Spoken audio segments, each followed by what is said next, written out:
Tayyib, semoga yang kepanasan makin sehat.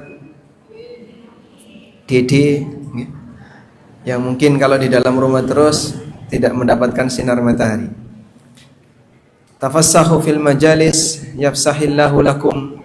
Silahkan berikan kelonggaran di majelis, Allah akan memberikan kelonggaran kepada kalian. Silahkan geser ya. Saya minta geser 5 meter. Oh kebanyakan. Geser setengah meter ke depan.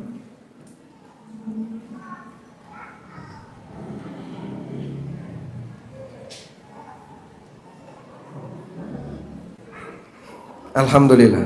Sekarang kita langsung masuk ke materi. Boleh dibuka halaman 59, halaman 89. Mudah-mudahan nanti bisa selesai untuk tafsir doa iftitah di kesempatan pagi ini. Karena pagi ini jamaahnya lebih banyak daripada biasanya. Mungkin juga bisa di ruangan sebelah utara diisi terlebih dahulu, karena ada belakang yang kosong. Yang area santri mungkin bisa diisi, tidak masalah. Kita akan membaca doa iftitah yang kedua. Subhanakallahumma wa bihamdika wa tabarakasmuka wa ta'ala jadduka wa la ilaha ghairuka. Semuanya serempak membaca ini. Subhanakallahumma wa bihamdika wa tabarakasmuka wa ta'ala jadduka wa la ilaha ghairuka. Sekali lagi. Subhanakallahumma wa bihamdika wa tabarakasmuka wa ta'ala jadduka wa la ilaha ghairuka. 2 kali lagi.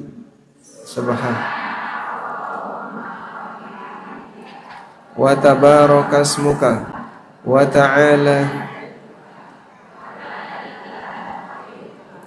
Subhanakallahumma wa bihamdika wa tabarakasmuka wa ta'ala jadduka wa la ilaha ghairuka. Alhamdulillah. Insyaallah semuanya sudah hafal ya. Ada yang masih belum hafal? Ada yang belum hafal, angkat tangan yang belum hafal. Enggak boleh pulang sebelum hafal. Sepakat ya? Jadi nanti Anda harus tinggal di sini sampai hafal baru boleh keluar dari masjid. Oleh-oleh kajian tentang masalah sholat diantaranya adalah menambah hafalan. Karena kita tidak sedang menceritakan tentang sirah dan kisah, tapi membahas tentang bagaimana doa yang akan kita baca ketika sholat. Subhanallah, subhanakallahumma, maha suci engkau ya Allah, wa bihamdika, dengan segala pujimu, wa tabarakasmuka, dan maha tinggi, maha berkah namamu, wa ta'ala jadduka, dan maha tinggi keagunganmu, wa la ilaha ghairuka, tidak ada sekutu, tidak ada Tuhan yang berhak disembah kecuali engkau. Kita memuji Allah subhanahu wa ta'ala dengan 4 pujian. 4 pujian, insyaAllah hafal ya. Subhanakallahumma rabbana, subhanakallahumma wa bihamdika. Kita ulangi. Subhanakallahumma wa bihamdika. Ini yang pertama. Yang kedua, wa tabarakasmuka. Yang ketiga, wa ta'ala jadduka. Yang keempat, alhamdulillah. Insyaallah semoga bisa mudah dihafal. 4 pujian. Subhanakallahumma wa bihamdika wa tabarakasmuka wa ta'ala jadduka wa la ilaha ghairuka. Sumber dari doa, Aisyah radhiyallahu anha mengatakan, kana Rasulullah sallallahu alaihi wasallam idza iftataha as-salata qala. Rasulullah sallallahu alaihi wasallam ketika memulai salat, beliau membaca kalimat ini, subhanakallahumma wa bihamdik wa tabarakasmuk wa ta'ala jadduka wa la ilaha ghairuka. Sekarang kita akan lihat bagaimana makna dari doa yang kita baca subhanakallahumma wa bihamdika. Sebagaimana penjelasan yang pernah kita sampaikan sebelumnya, bahwa pujian itu ada dua. Pujian itu ada dua. Pertama, kelihatan deh ini? Tampil dari share screen. Pujian itu ada dua. Pujian ada dua. Yang pertama adalah menyebutkan kelebihan. Menyebutkan kelebihan. Seperti kita mengucapkan alhamdulillah, lillahil hamdu, dan seterusnya. Yang kedua, menyucikan dari kekurangan. Sehingga pujian yang paling sempurna adalah ketika dua ini digabungkan, menyebutkan kelebihan dan menyucikan Allah dari kekurangan. Karena itu Nabi SAW pernah mengatakan bahwa tasbih ditambah dengan tahmid ini memenuhi bumi dan langit. Memenuhi bumi dan langit. Rasulullah SAW mengatakan, Subhanallah walhamdulillah tamla'ani ma bainas sama'i wal ard. Subhanallah walhamdulillah memenuhi antara bumi dan langit. Karena ini isinya adalah memuji Allah dengan menyucikan Allah. Menyucikan Allah bentuknya apa? Tasbih. Menyebutkan kelebihan bentuknya tahmid. Maka saat ini digabungkan memenuhi langit dan bumi. Karena itu zikir yang paling dicintai oleh Ar-Rahman, yang dicintai oleh Allah adalah Subhanallahi wa bihamdi Subhanallahil azim. Subhanallahi wa bihamdi Subhanallahil azim. Diletakkan oleh Imam Bukhari dalam sahihnya hadis terakhir di Sahih Bukhari. Sehingga kita memuji Allah Subhanahu wa taala dengan cara menyebutkan kelebihannya, dengan mengucapkan alhamdulillah, kalimat tahmid, dan menyucikan dirinya dari kekurangan dengan mengucapkan subhanallah. Maka kalimat subhanakallahumma wa bihamdika isinya berarti menggabungkan antara tasbih dengan tahmid, yang itu merupakan pujian yang memenuhi langit dan bumi. Selanjutnya, Al-Qadhi Iyad menafsirkan bihamdika sabbahtuka wa makna hadza, dengan segala pujimu ya Allah aku menyucikanmu. Maknanya adalah ai bi fadlika wa hidayatika, dengan karunia dan hidayahmu, lidzalika, untuk itu, allati tujibu hamdaka, yang mengharuskan pujian untukmu, sabbahtuka, aku menyucikanmu. Intinya adalah menggabungkan antara tahmid dengan tasbih, ini menjadi pujian yang tertinggi. Karena itu, kalau ada pujian tapi tidak ada unsur menyebutkan kelebihan atau menyucikan dari kekurangan, maka itu bukan pujian. Misalnya, ada orang membaca Allah, Allah, Allah, zikirnya cuma kayak gini, Allah, Allah, Allah. Ini mengandung pujian atau tidak?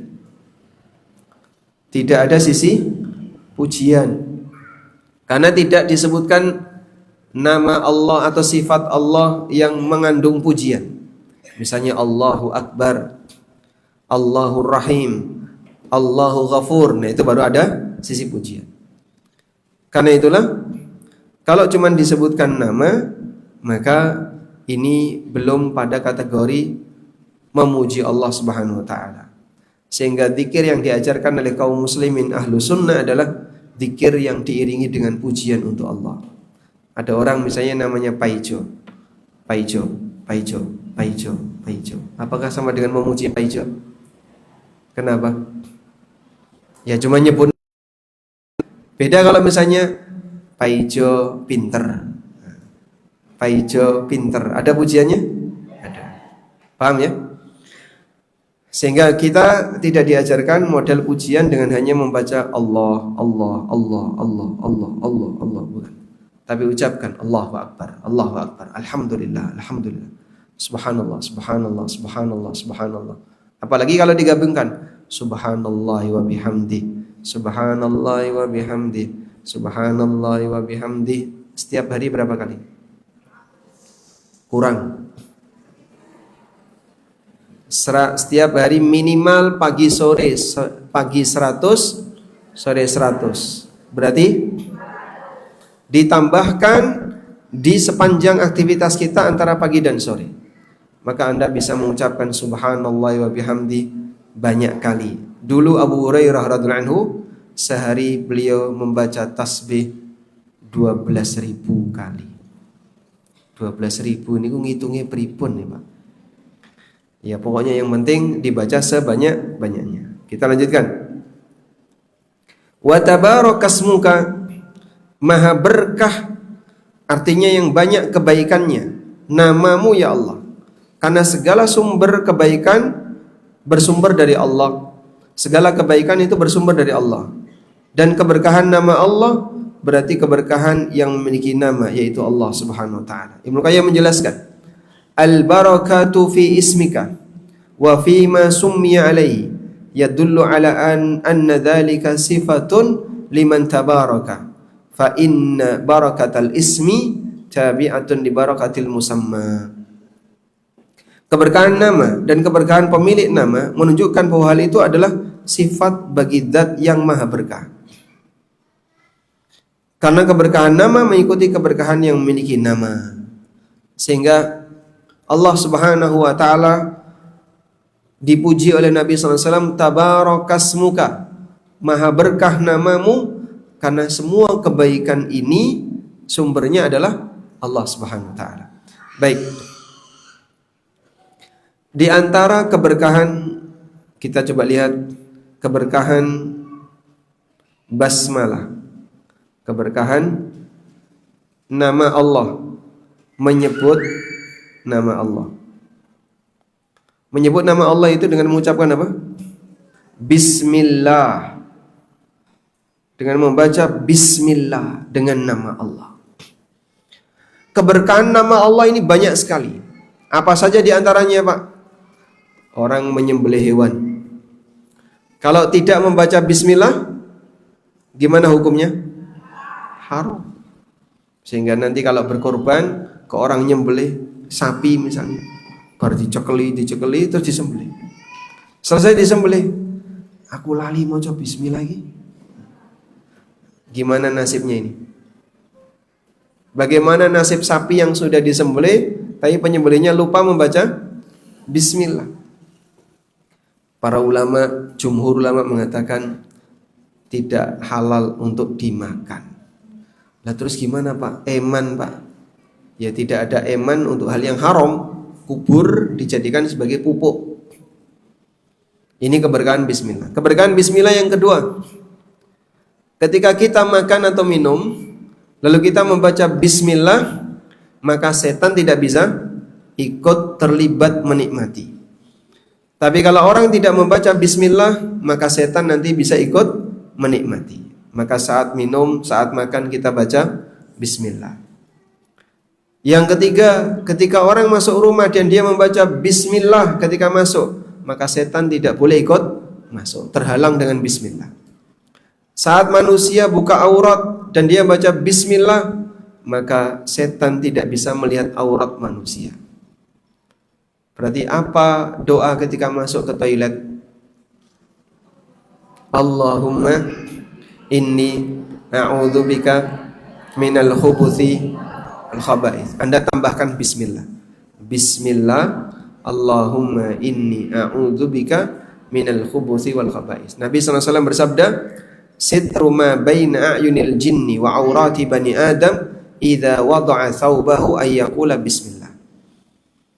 Tabir antara pandangan mata jin dan aurat manusia ketika dia melepas pakaiannya dia membaca Bismillah. Sehingga Anda melepas pakaian dimanapun, di kamar mandi, di kamar ganti baju, baca bismillah. Karena kalau tidak diiling-ilingi sama jin.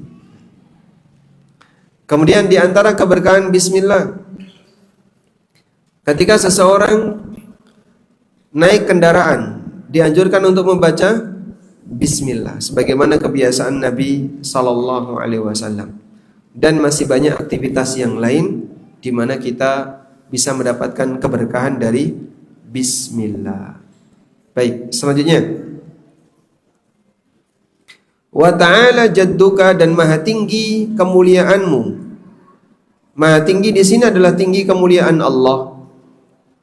Tinggi kemuliaannya karena Allah Subhanahu wa taala memiliki sifat-sifat sempurna dan sifat kemuliaan. Dan ini pujian yang diberikan oleh jin pada saat jin itu memuji Allah Subhanahu wa taala. Sebagaimana yang Allah Subhanahu wa taala sebutkan di surat Al-Jin ayat yang ketiga. Allah taala mengatakan, wa annahu ta'ala jaddu rabbina mattakhadha sahibatan wala walada wa annahu ta'ala jaddu rabbina, sungguh maha tinggi jaddu rabbina, keagungan Rabb kami. Yang dimaksud adalah keagungan Allah Subhanahu wa taala. Mattakhadha sahibatan wala walada, dia tidak pernah mengambil istri maupun anak. Selanjutnya, wala ilaha ghairuka, dan tidak ada ilah yang berhak disembah, tidak ada Tuhan yang berhak disembah kecuali Engkau. Ini merupakan ikrar tauhid di mana kita mengimani satu-satunya yang berhak disembah dan diibadahi hanya Allah semata. Ikrar ini dilakukan setelah menetapkan sifat-sifat kesempurnaan untuk Allah Azza wa Jalla. Aku hanya mengakui Tuhan hanya satu, yang berhak disembah hanya satu, maka aku tidak mau mempersembahkan bentuk ibadah apapun kepada selain Allah. Kita lihat di sini. Ketika sholat malam, Nabi SAW membaca doa iftitah di atas, lalu ditambahi kalimat La ilaha illallah, La ilaha illallah. Beliau baca 3 kali.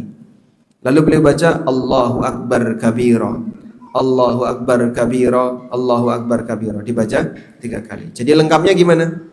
Subhanakallahumma wa bihamdik, wa tabarakasmuka, wa ta'ala jadduka, wa la ilaha ghairuka, la ilaha illallah, la ilaha illallah, la ilaha illallah, Allahu Akbar kabira, Allahu Akbar kabira, Allahu Akbar kabira. Baru setelah itu beliau membaca Al-Fatihah. Kalau sudah hafal seperti ini,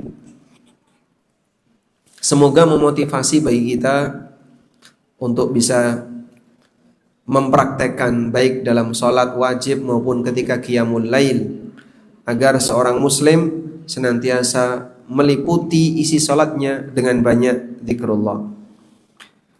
Selanjutnya kita akan beralih ke doa ketiga. Allahu Akbar kabira walhamdulillahi katsira wa subhanallahi bukratan wa asila. Diulangi.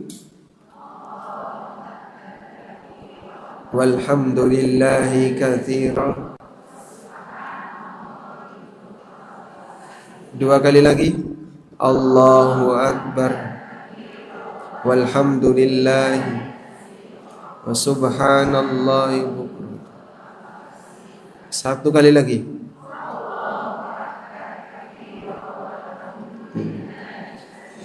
Wa subhanallah. Di depan Anda ada air minum enggak? Ada. Air minum itu sudah kena dzikir ya. Terus gimana? Dijual 20.000, 30.000. Kita tidak mengajarkan seperti itu. Semua di sini kena dzikir. Apalagi ini masjid. Tempatnya para santri baca Quran, berzikir, dan seterusnya. Jika benda yang sering terkena zikir dan baca Quran menjadi benda keramat, maka benda yang paling keramat adalah mikrofon imam.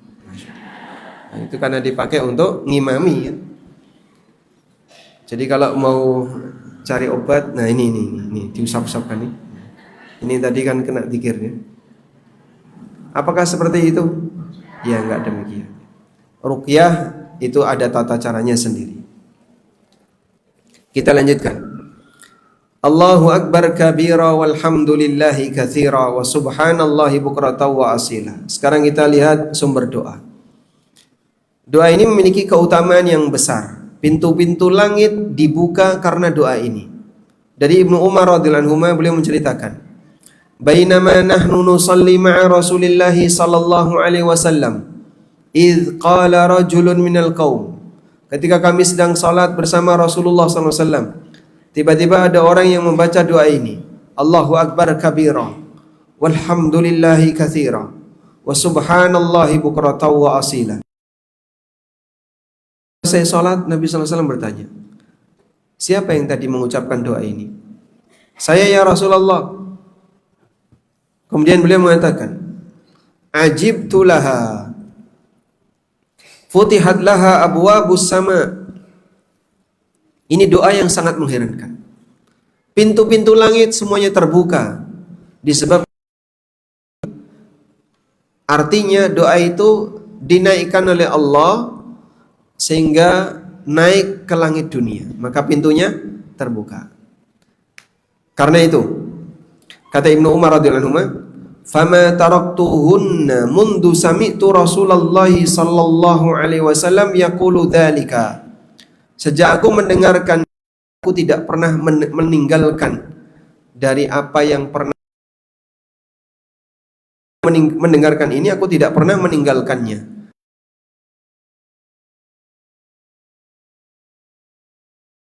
Walhamdulillahi katsira wa subhanallahi bukratan wa asila. Baik. Anda lihat ini ya. Zikir dan kalimat thayyibah itu naik ke langit. Saya ulangi ya. Zikir dan kalimat thayyibah naik ke langit. Allah Ta'ala berfirman, "Ilaihi yas'adul kalimut thayyib." Ilaihi yas'adul kalimut thayyib. Di surat Fatir ayat yang ke-10. Ilaihi yas'adul kalimut thayyib wal ayati lahum adabun syadid. Ulaika huwa yabur. Ilaihi yas'adul kalim akan naik menuju Allah. Sehingga saat baca subhanallah naik menuju Allah. Alhamdulillah naik menuju Allah. Ilaihi yas'adul kalimut thayyib wal amalus salih yarfa'u amal Allah. Kalimat thayyibah dan amal saleh akan naik menuju Allah. Jadi Anda lihat ini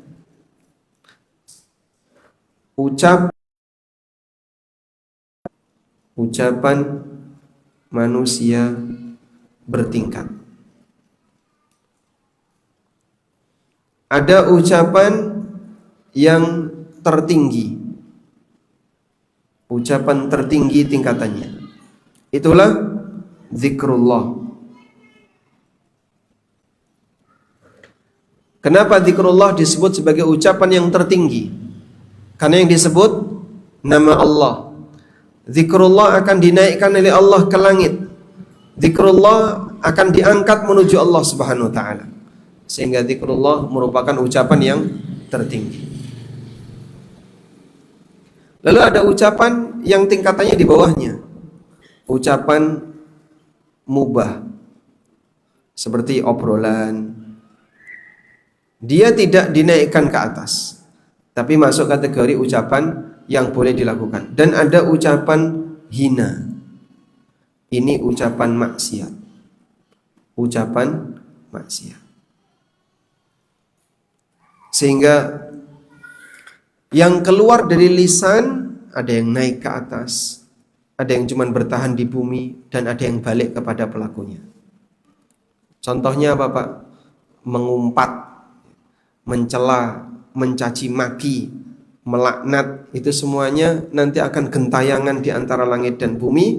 Jika yang dilaknat dan dikutuk itu berhak mendapatkan, maka akan dikembalikan kepadanya. Kalau tidak berhak, maka akan dikembalikan kepada orang yang melaknat. Coba kita lihat hadis berikut ini. Nabi SAW pernah menyebutkan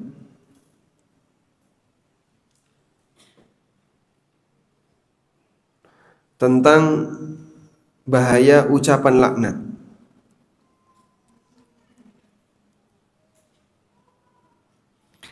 Dalam sebuah hadis yang sahih yang diriwayatkan oleh Abu Dawud dan yang lainnya,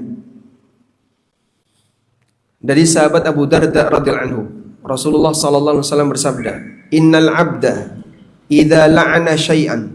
Ketika seorang hamba itu melaknat, mengutuk satu benda tertentu, sa'idatil la'natu ilas sama, maka laknat ini langsung naik ke langit. Fatughlaqu abwabus sama'i dunaha, seluruh pintu langit tertutup sehingga dia tidak bisa memasukinya.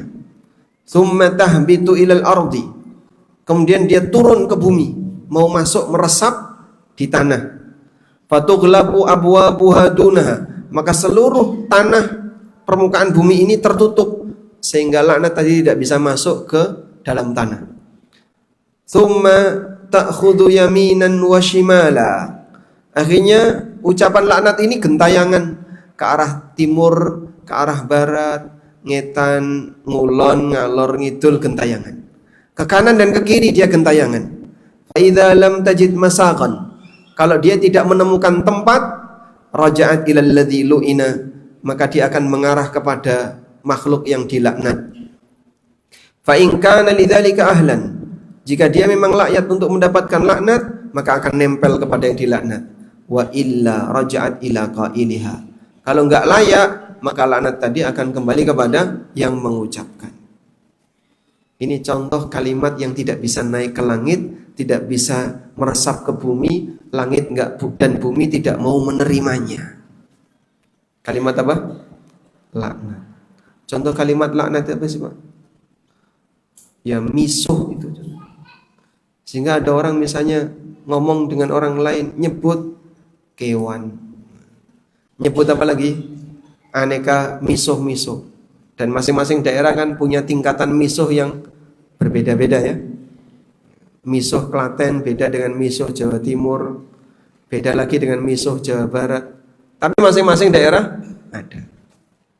Nah, saat orang itu misuh, mengeluarkan kalimat umpatan yang paling jelek, kalimat kotor, naik ke langit, langit tertutup, nggak mau nerima. Turun ke bumi, bumi tertutup, nggak mau nerima. Gentayangan ke kanan dan ke kiri. Lalu dia akan mengarah kepada orang yang tadi dipisuh. Dipisuh itu diapain?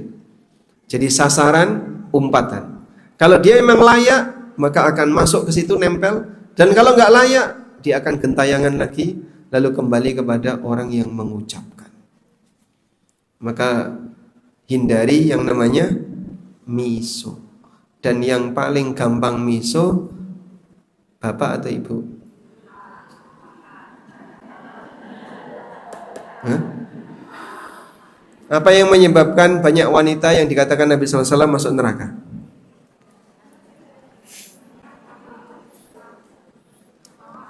Ya, ada dua penyebab kenapa wanita itu disebut Nabi SAW. Fa inni ra'aitukun aktsara ahlin nar. Aku melihat kalian kebanyakan masuk neraka. Yang pertama, tuktsirnal la'nah, gampang misuh, tidak betah untuk tahan lisan, nggak sabar, akhirnya langsung keluar bongkar. Apalagi kalau sudah jengkel ya, kabeh metu. Piring, sendok metu kabeh. Yang kedua, wa takfurnal ashir, dan kamu kufur kepada suami. Kufur kepada suami bukan berarti nyembah suami ya. Tapi maksudnya adalah tidak mau berterima kasih kepada kebaikan suami. Kita lanjutkan. Allahu akbar kabira. Allahu akbar kabira di sini dibaca kabiron, ay kabbartu kabira. Au dzakartu kabira.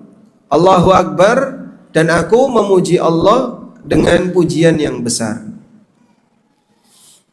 Walhamdulillahi katsira, dan segala puji untuk Allah dengan pujian yang banyak. Pujian untuk Allah sangat tepat ketika diiringi dengan katsira. Alhamdulillah. Yahdikumullah wa yuslih balakum.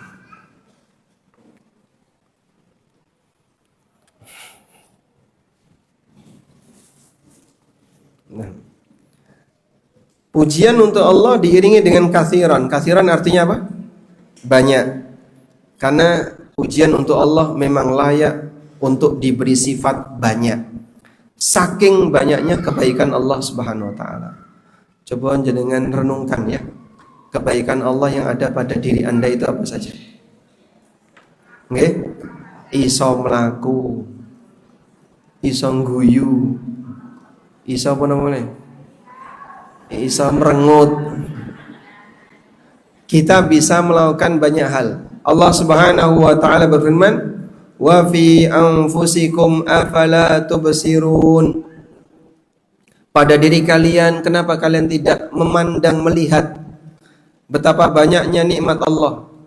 Waktu jenengan tidur, jantung ngelembur.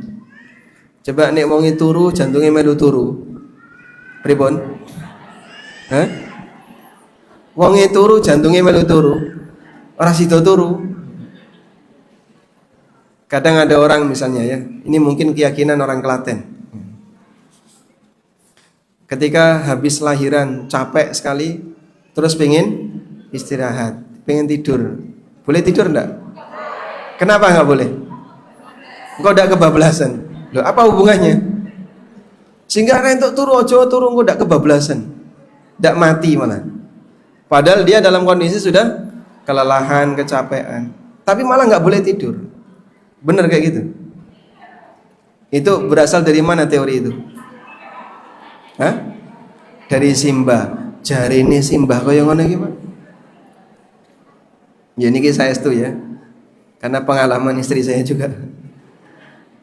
Wong Klaten kaya ngono ternyata. Jadi habis lahiran mau tidur malah enggak entuk tidur karo mbokne. Enggak boleh tidur, nanti enggak kebablasan. Betul kayak gitu? Berarti sama ya. Padahal ketika Anda tidur, jantung Anda tidak tidur. Paru tidur enggak paru-paru? Tidak. Dia berfungsi. Masya Allah. Siapa yang menggerakkan itu? Allah. Darah kita tetap mengalir. Semuanya tetap berfungsi. Ginjal bekerja. Semuanya bekerja saat orangnya tidur. Demikianlah nikmat Allah Subhanahu wa ta'ala. Manusia dijadikan oleh Allah dengan ciri fisik seperti ini. Lengan bisa digerakkan, leher bisa digerakkan, lutut bisa digerakkan, pinggang bisa digerakkan. Yang kata Qatadah Ibnu Di'amah, kalau kita memperhatikan badan manusia, nampaknya memang Allah telah siapkan mereka tercipta untuk ibadah. Coba sampean bayangno nggih, nek menungso niku kados dene sapi. Menungso seperti sapi itu jilbabane pripun niku? Andaikan sapi itu sholat terus gimana? Bingung.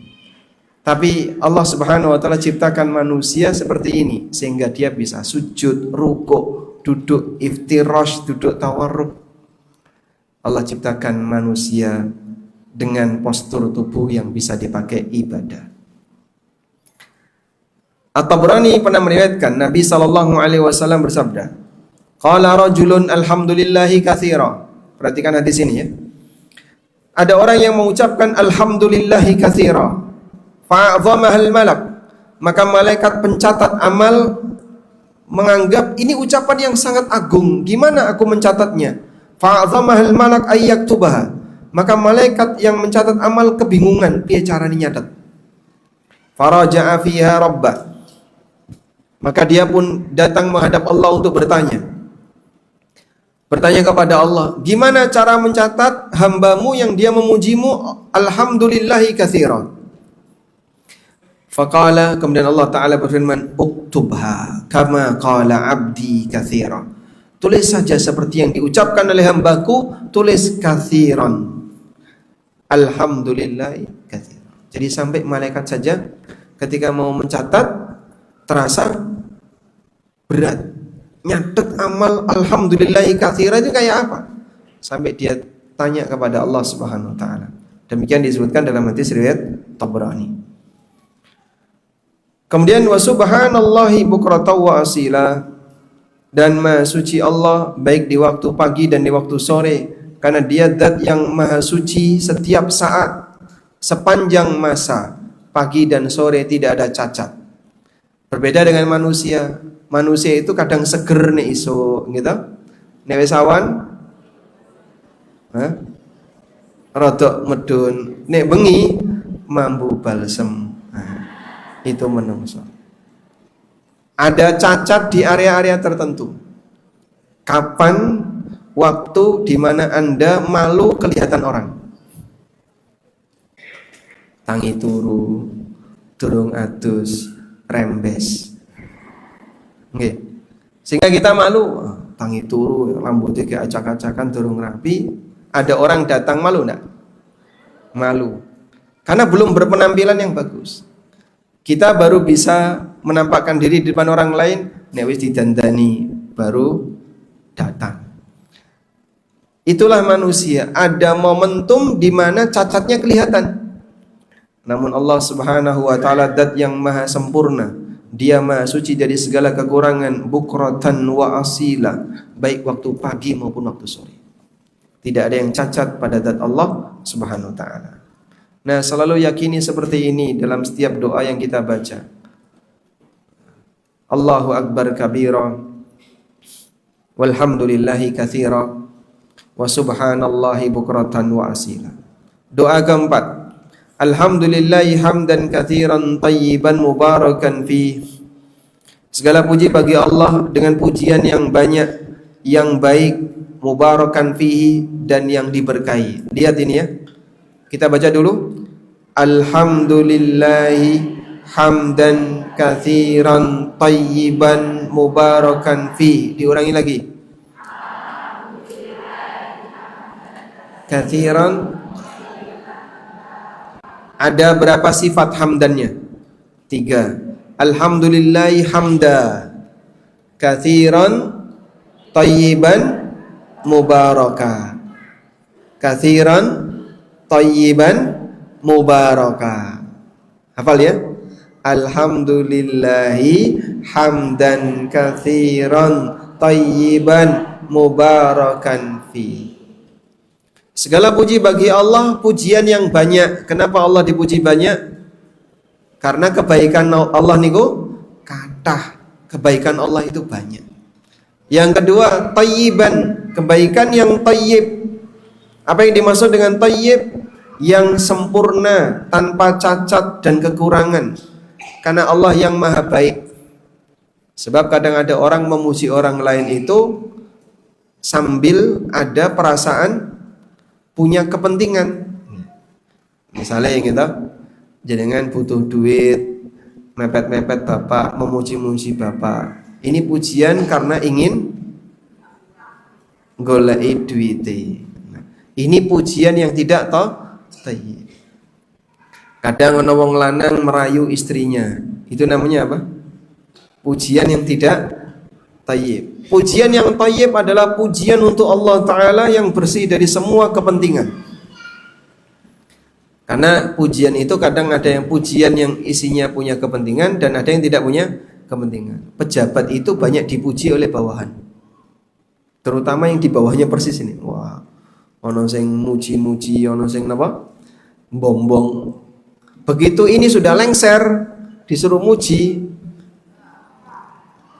sudah muak sudah. Apalagi kalau sudah jadi lawan politik. Dulu waktu jadi teman politik saling memuji, begitu jadi lawan saling mencaci maki. Kebayang nggak hatinya kayak apa orang-orang seperti itu? Karena itu Badruddin Al-Aini mengatakan yang dimaksud dengan tayyiban adalah khalisan, salihan, nadhifan minar riya. Yang ikhlas, yang baik, bersih dari segala bentuk riya. Mubarakan fihi, yang diberkahi, maksudnya adalah pujian yang penuh berkah, yang terus menerus, keberkahannya tidak pernah putus.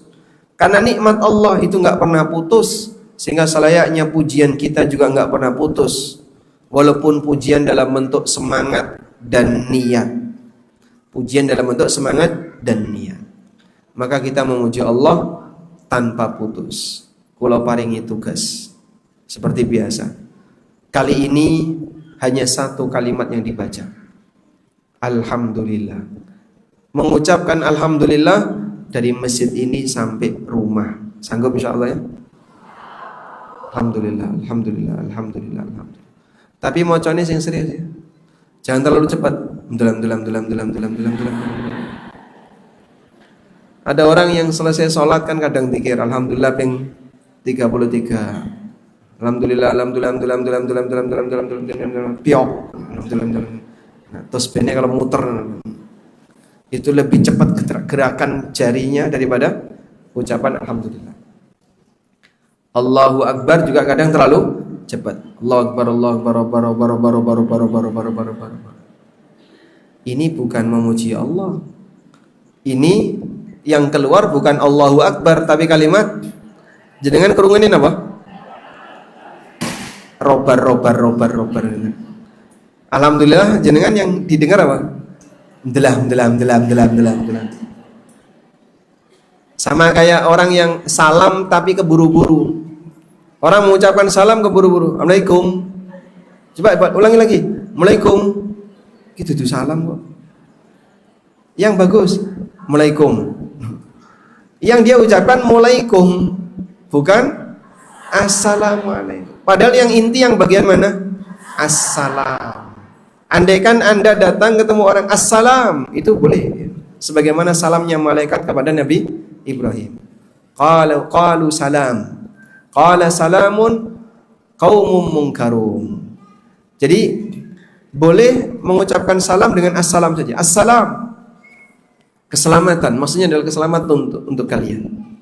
Tapi kalau Assalamualaikum, gitu tuh salam.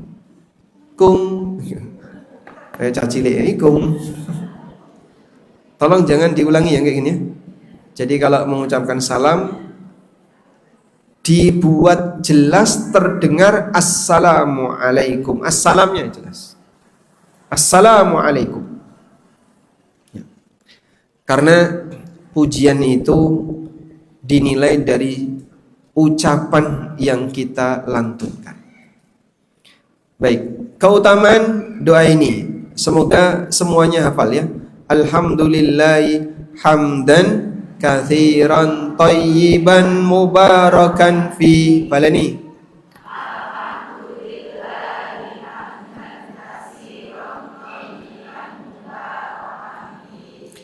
Dari Anas bin Malik radhiyallahu anhu, beliau bercerita, saat Nabi SAW salat, tiba-tiba ada orang yang datang tersengal-sengal. Lalu kemudian dia membaca alhamdulillahi hamdan katsiran thayyiban mubarakan fi. Seusai salat Nabi SAW bertanya, siapa tadi yang mengucapkan kalimat ini? Semua sahabat diam, malu, karena khawatir nanti malah disalahkan. Beliau menimpali lagi, siapapun di antara kalian yang mengucapkannya tidak ada masalah. Barulah ada yang mengatakan, saya ya Rasulullah, aku terburu-buru, nafasku tersengal-sengal, lalu aku membaca doa itu. Kata Nabi SAW, laqad ra'aitu 12 malakan. Aku melihat ada 12 malaikat. Yabtadirunaha, yang mereka berebut untuk membawa doa itu, ayyuhum yarfa'uha, siapa yang pertama kali mengirimkannya, mengantarkannya menuju Allah. Sampai ada 12 malaikat yang berebut untuk mengantarkan doa ini naik menuju Allah. Masya Allah. Dan ini menunjukkan keutamaan doa ini. Allahu Akbar kabira walhamdulillahi katsira wa subhanallahi bukratan wa asila. Apa keutamaannya? Pintu-pintu langit terbuka untuk menerimanya. Alhamdulillahi hamdan katsiran thayyiban mubarakan fi. Apa keutamaannya? 12 malaikat berebut untuk mengantarkannya naik menuju Allah. Maka bacalah dengan penuh meresapi maknanya sebagaimana yang tadi sudah kita sampaikan. Apa makna pujian yang thayyib? Thayyib di sini artinya apa? Baik. Pujian yang baik itu maksudnya apa? Yang ikhlas, tidak ada unsur riya. Apa makna pujian yang banyak? Pujian yang sering kita baca. Apa makna pujian yang berkah? Yang tidak pernah putus. Sebab nikmat Allah kepada kita adalah nikmat yang tidak pernah putus. Baik, diingat-ingat tadi tugasnya apa? Baca alhamdulillah dari tempat ini sampai rumah. Jadi kalau jenengan kok pulangnya lama, mampir ke warung, nanti makin panjang alhamdulillahnya. Doa kelima insyaallah bisa dibaca sendiri ya. Allahumma rabba Jibril wa Mikail wa Israfil alimal ghaibi fatiras samawati wal ard alimal ghaibi wasyahadah anta tahkumu baina ibadika fima kanu fihi yakhtalifun ihdini lima ikhtalifa fihi minal haqqi biiznik innaka tahdi man tasha'u ila siratim mustaqim. Ini doa dibaca ketika salat malam, ketika qiyamul lail. Selanjutnya doa yang keenam, Allahu Akbar dibaca 3 kali. Dzul malakut wal jabarut wal kibriya wal azamah. Dibaca Dzul malakut wal jabarut wal kibriya wal azamah. Allahu Akbar, Allahu Akbar, Allahu Akbar. Dzul malakut wal jabarut wal kibriya wal azamah. Dzul malakut wal jabarut wal kibriya wal azamah. Ada 6 doa di buku tafsir salat dan mudah-mudahan 6 ini bisa dihafalkan semuanya sehingga nanti Anda bisa baca secara bergantian. Salat 1 baca doa versi A, salat 2 baca doa versi B dan seterusnya. Sanggup insyaallah? Dihafalkan ya? Baik. Dihafalkan, kalau sudah hafal laporkan ke panitia, bulan depan saya datang. Kalau nggak hafal nanti bulan depan nggak jadi datang. Nggih, dia syaratnya pesertanya hafal 6 doa ini. Baru nanti bisa naik tingkat ke materi berikutnya.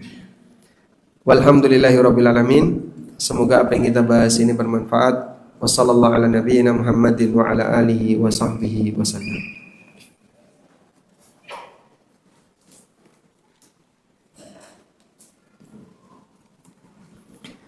Setelah sholat, anak-anak di masjid kami biasa berjalan keliling jabat tangan sama yang sudah tua. Apakah boleh?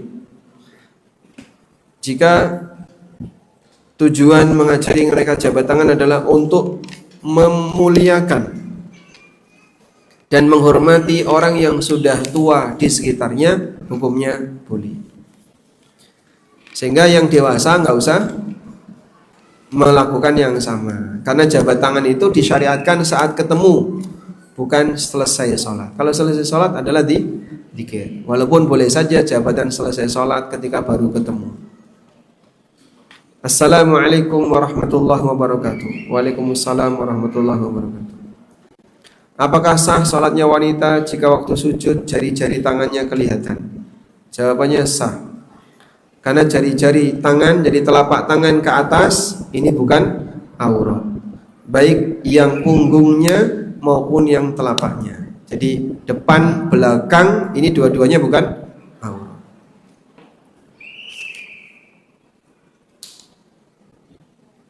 Assalamualaikum. Waalaikumsalam. Saya menikah tapi belum ada anak. Untuk hari tua apakah saya harus mengadopsi anak atau punya rumah sendiri? Soalnya nggak ada hak di rumah suami. Siapa nabi yang tidak punya anak? Sebutkan nabi yang tidak punya anak. Nabi Yahya itu tidak punya anak ya. Nabi Isa itu tidak punya anak.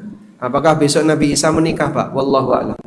Sampai diangkat oleh Allah, Nabi Isa alaihissalam dalam kondisi belum menikah. Nah, posisi anak ini hibah dari Allah. Yahabu liman yasha'u inathan wa yahabu liman yasha'u dzukur. Au yuzawwijuhum dzukranan wa inatha wa yaj'alu man yasha'u aqima. Berkaitan dengan anak manusia ada 4 keadaan kata Allah. Pertama, ada yang diberi anak perempuan saja. Ada yang diberi anak laki-laki saja. Ada yang gabungan laki dan perempuan.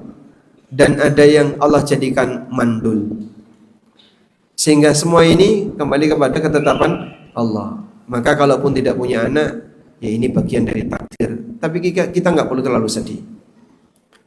Baik. Dan anak yang memiliki manfaat paling besar adalah anak didik. Karena anak didik ini akan melanjutkan ilmu gurunya. Lalu disebarkan kepada anak didik berikutnya.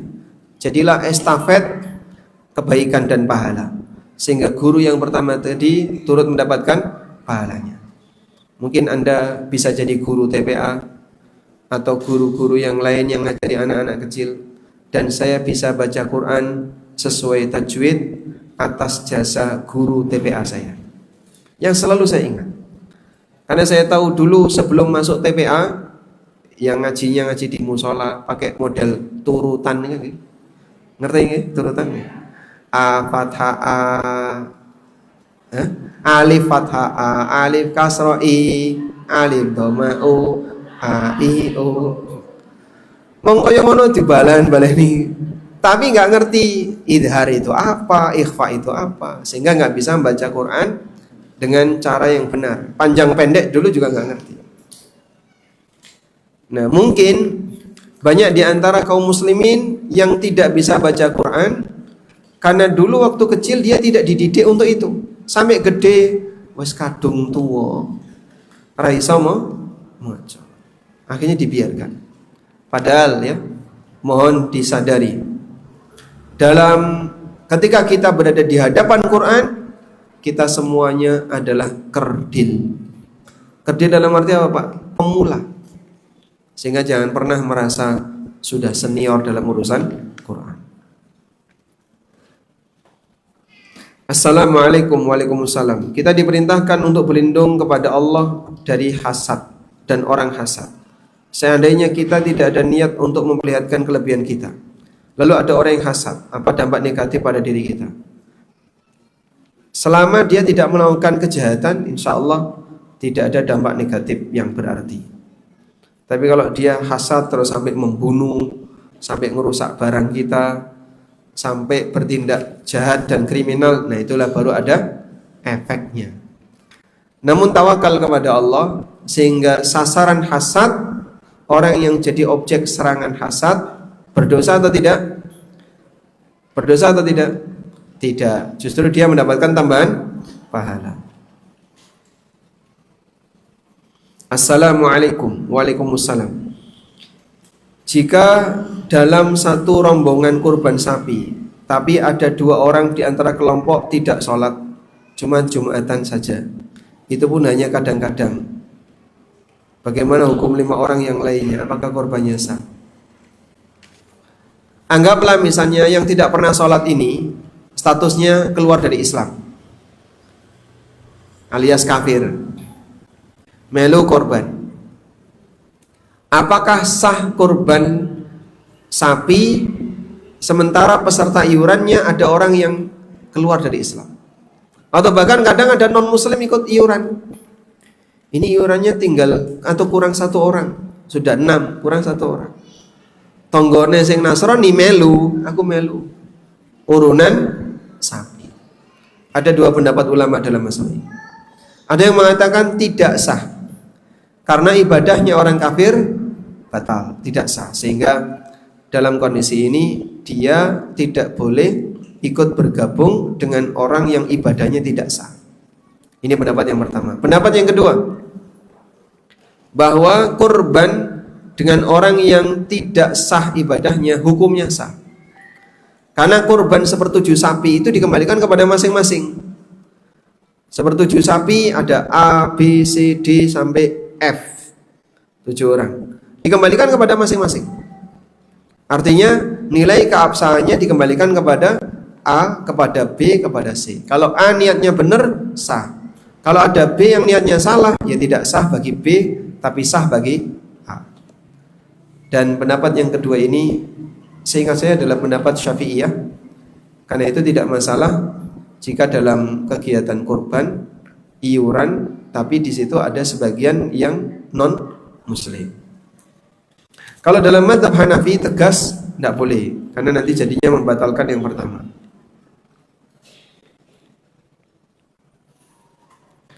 Apa yang harus dilakukan oleh seorang istri saat ada masalah dan suami memilih diam atau mendiamkan? Mohon nasihatnya. Barangkali kalau yang bersangkutan belum waktunya untuk diajak bicara, maka Anda mengambil posisi pasif. Pasif gimana? Pasrah. Sambil berdoa kepada Allah. Mudah-mudahan nanti suami bisa lebih mau menerima kesalahan istrinya. Setelah minta maaf, kok tetap gak digubris, dikasihkan duitnya kok tetap gak digubris, dibalekno ATM kok tetap menang. Lalu Anda serahkan semuanya, kok menang terus ya Pak? Itu perlu dicek jantungnya masih berdetak atau tidak. Kalau ternyata jantungnya berhenti, ya berarti sudah, jangan dilanjutkan. Baik. Salah satu di antara cara agar kita bisa meredam suasana pusing, stres, bingung karena masalah apapun, baik masalah dengan keluarga, masalah dengan tetangga, masalah dengan teman. Satu, apa? Sholat. Kerjakan apa? Sholat. Jadi jangan sholat. Silahkan bermunajat kepada Allah ketika sholat, nangis ketika sholat. Yang kedua, zikir. Allah Ta'ala mengatakan, walaqad na'lamu annaka yadhiqu sadruka bima yaqulun. Aku tahu kalau hatimu itu sempit gara-gara ucapan mereka. Fasabbih bihamdi rabbika wa kum minas sajidin wa'bud rabbaka hatta ya'tiyakal yakin. Karena itu sucikanlah nama Rabbmu dan pujilah Dia, sehingga saat Allah Subhanahu wa taala ngasih solusi kepada Nabi Muhammad SAW yang sakit hati gara-gara ucapan nyelekit orang-orang kafir, Allah perintahkan kepada beliau, fasabbih bihamdi rabbik. Pujilah nama Rabbmu, sucikan nama Rabbmu dengan memujinya. Jadi Anda mengucapkan subhanallah wa bihamdi, subhanallah. Zikir, suami tetap mendiamkan tapi Anda zikir subhanallah wa bihamdi, subhanallah wa bihamdi.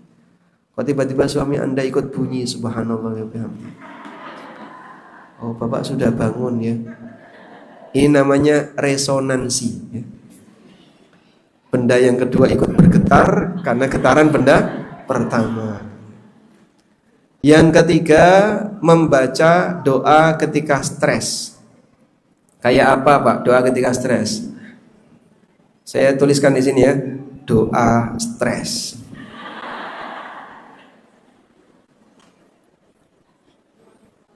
Nah, ini doanya. Ada doa stres di YouTube. Ini doa stres di YouTube ANB ada. Ada banyak sekali doa stres yang sesuai sunnah Nabi SAW. Dan salah satunya adalah Allahumma inni abduka ibnu abdika ibnu amatika nasiyati biyadik madin fiyya hukmuk adlun fiyya qada'uk as'aluka bikulli ismin huwa lak sammaita bihi nafsak aw anzaltahu fi kitabik aw 'allamtahu ahadan min khalqik aw ista'tharta bihi fi 'ilmil ghaibi 'indak an taj'alal qur'ana rabi'a qalbi wa nura sadri wa dhahaba hammi wa jalaa huzni. Ustaz hafal ya Ustaz? Berarti sering stres itu. Saestu kula pernah mengalami seperti ini dan baca doa itu alhamdulillah lebih plong. Nanti jenengan rasakan ya. Mana doa? Ada. Nanti kita carikan ya. Jadi kata Nabi sallallahu alaihi wasallam, siapa yang membaca kalimat ini illa adhaballahu anhu hammahu. Allah taala akan menghilangkan kesedihannya. Ini doanya. Hadis sahih riwayat Ahmad. Allahumma inni abduka. Kelihatan? Nah, Allahumma inni abduka ibnu abdika ibnu amatika nasiyati biyadik madin fiyya hukmuk adlun fiyya qada'uk, dan seterusnya sampai akhir doa. Rasulullah SAW mengatakan illa adhaballahu ammahu wa husnahu wa abdalahu makanahu faraja. Allah akan hilangkan kesedihannya, Allah hilangkan bingungnya, dan Allah gantikan dengan jalan keluar. Sehingga kalau sudah nggak bisa didamaikan dengan maksimal, selehne masalah itu ya. Di selehne niku pripun? Semeleh, serahkan kepada Zat yang Maha Kuasa. Bagaimana mengatasi suami yang dingin? Dijemur. Pripun? Nek disetrika nggih, ampun nggih. Ya selama masih bisa diajak komunikasi, silakan. Assalamualaikum. Waalaikumsalam. Apabila ada sisa iuran kurban kemudian dipergunakan panitia untuk biaya korban tahun berikutnya, bagaimana hukumnya? Kalau iuran itu dari sahibul korban, maka harus minta izin kepada sahibul korban. Jadi misalnya iurannya 300.000 per orang, kok sisa? Maka taren kepada sahibul korban, ini sisa 500. Gimana? Kalau sahibul korban ridho, ya sudah buat kas masjid atau kas korban tahun berikutnya, maka insya Allah tidak masalah. Tapi kalau sahibul korban nggak ridho, harus dikembalikan, karena itu hak mereka.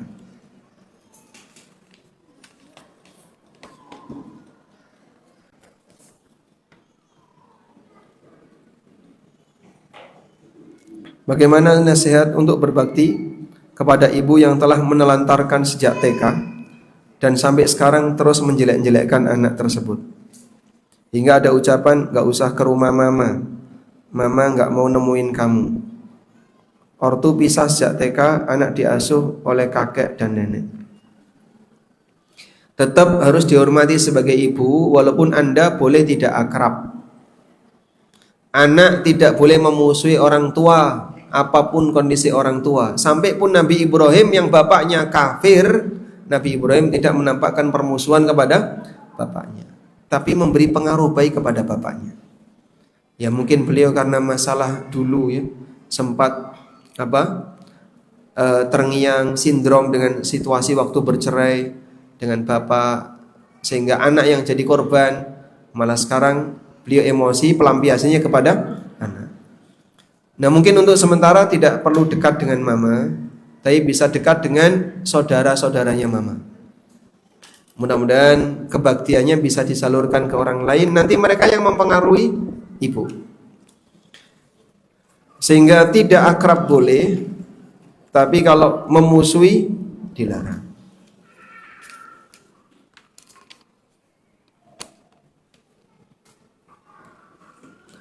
Assalamualaikum. Waalaikumsalam.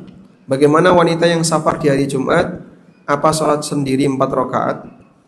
Apa menunggu khutbah Jumat atau ikut sholat bersama di masjid? Dan bagaimana jika ikut 2 rakaat? Jika dia ikut bersama imam Jumatan, sah 2 rakaat. Jadinya makmum Jumatan. Tapi kalau nunggu di luar masjid sampai Jumatan bubar terus dia baru datang ke masjid, ya harus sholat zuhur 4 rakaat. Saya pernah ngisi di sebuah masjid. Aslinya masjid itu tidak ada jamaah wanita ketika Jumatan. Tapi tiba-tiba ada sebagian ibu-ibu yang datang, dikasih space satu tempat oleh takmir, terus mereka ikut Jumatan. Dan wanita boleh ikut Jumatan di Masjidil Haram, di Masjid Nabawi, wanitanya ikut Jumatan.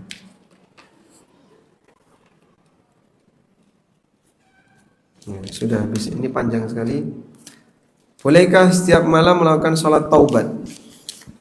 Sebenarnya sholat taubat itu bukan sholat rutin, tapi sholat yang sifatnya berdasarkan kebutuhan.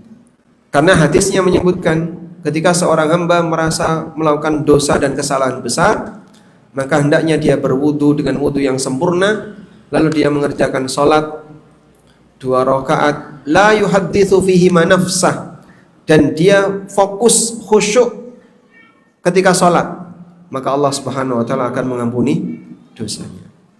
Jadinya sholat taubat itu bukan sholat rutinitas, tapi lebih tepatnya ketika seseorang merasa terbebani dengan dosa dan maksiat yang baru saja dia kerjakan.